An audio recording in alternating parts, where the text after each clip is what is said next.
Hi everyone.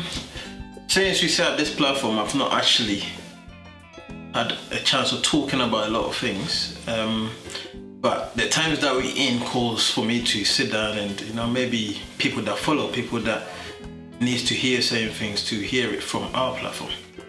This platform was set up mainly for human rights around the world.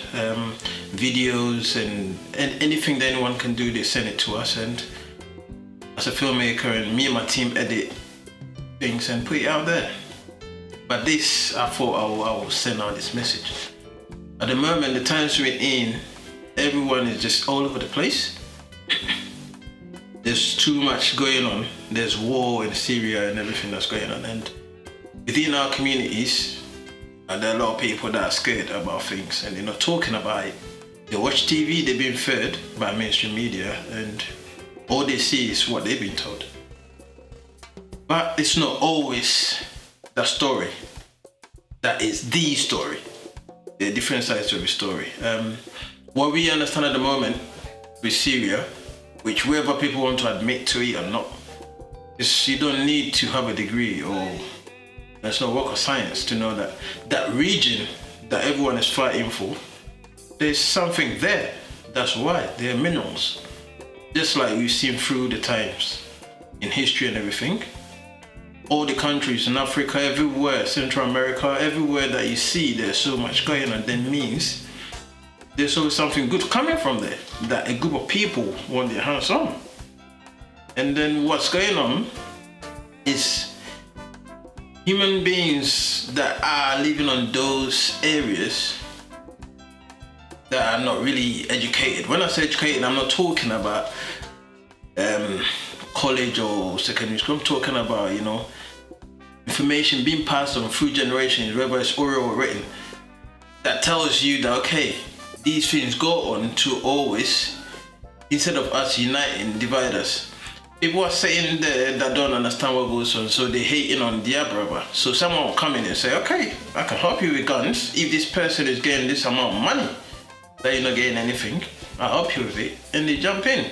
So it's us, the people that are living, within the communities that are giving this kind of power to whoever is feeding us, whether it's positive or negative.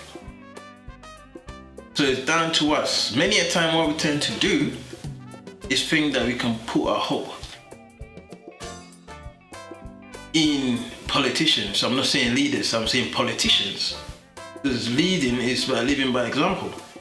So politicians that we put our faith in don't always do what is expected of them. That's if they do anything. So what tends to happen is politicians will come, blah, blah, blah, I can do this if you vote for me. And depending on the amount of votes they get, they come into power. They will then go into parliament to represent communities. And then by so doing, we are actually part of what's going on. It's common sense. Every community, we live in London or we live in England, so every community will have constituencies.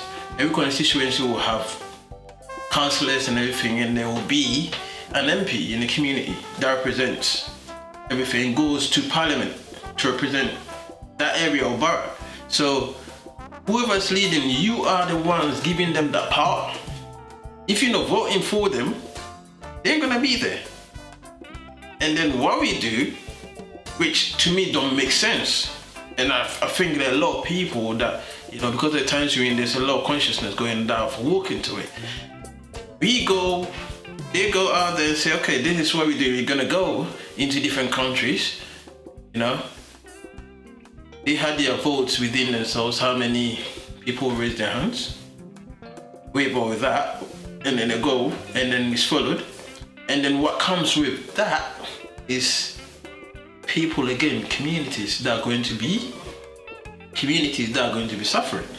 Because decisions that are made, and I'll give an example, just the same thing as about Syria, going to Syria. And it keeps on repeating. This is similar to Iraq. If you have your leaders go and then they follow and they go whatever's done, and then what comes back with it. It's like anywhere there's ripple effects for everything that we do. You go out there, there are families, there are people that are actually suffering. And remember, those people don't have to be coming to Britain now to do anything. You know? The whole world is together. So there are people that will stand up and want to fight for whatever they believe in. And then communities again are suffering. You know? So communities need to start getting involved. If you have a politician, whether it's a councillor, whoever in your community that you don't think is representing you right, you don't vote for them. You don't have to be sitting there waiting for mainstream media to cover anything anymore. Right? At the moment, you have power on using the internet. So if your community leaders are not leading by example, use your phone. Start voicing things out. And then one thing I'm seeing that people are doing, which I don't think they're doing it right, it's a good thing to do, is when we're doing protests and everything, we go to the House of Parliament. Yeah, tell me what's the sense in it. Does any of the politicians live there? Again, what we're doing is being like paupers for mainstream media again to cover. So it shows that we did a protest. It don't change nothing. Those people making those decisions, even though we're saying to them, don't do it. We as a people, we don't like you doing these things because we are the people suffering. Why is it that we can't have a dialogue with those people face to face? Instead of standing outside a building that no one actually lives in, it's just a meeting place for, you know, local, let's say, MPs or leaders. Sometimes when things are not knocking on your door, you don't understand how it means or how it feels to be on the other side of it. You know, people are getting killed daily. Not just in Syria, in Britain. Right? And why do you think these things are going on?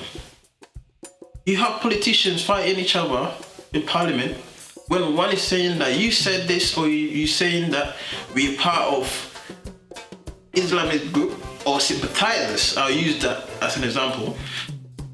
And then you have the person that's leading the country who, by showing an example, or she show an example, at least apologize and say, okay, maybe I didn't use the right word.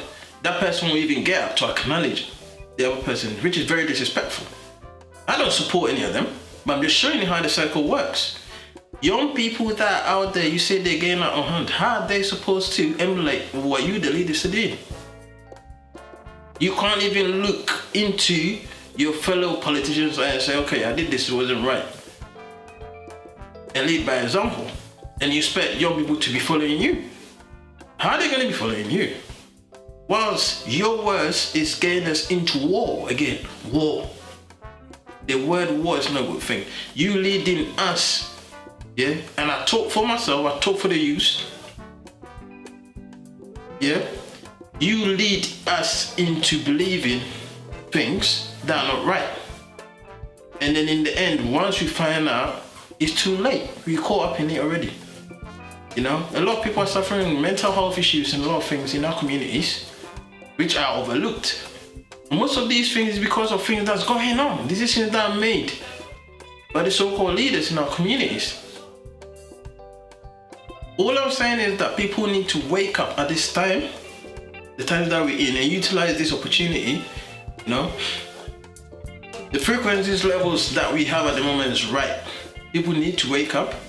You don't need to sit there waiting for no leader to do anything. You are the leaders. You are the leaders of this generation. You don't need to be waiting on them people. The more you have people power, you can overdo most of the things they're doing.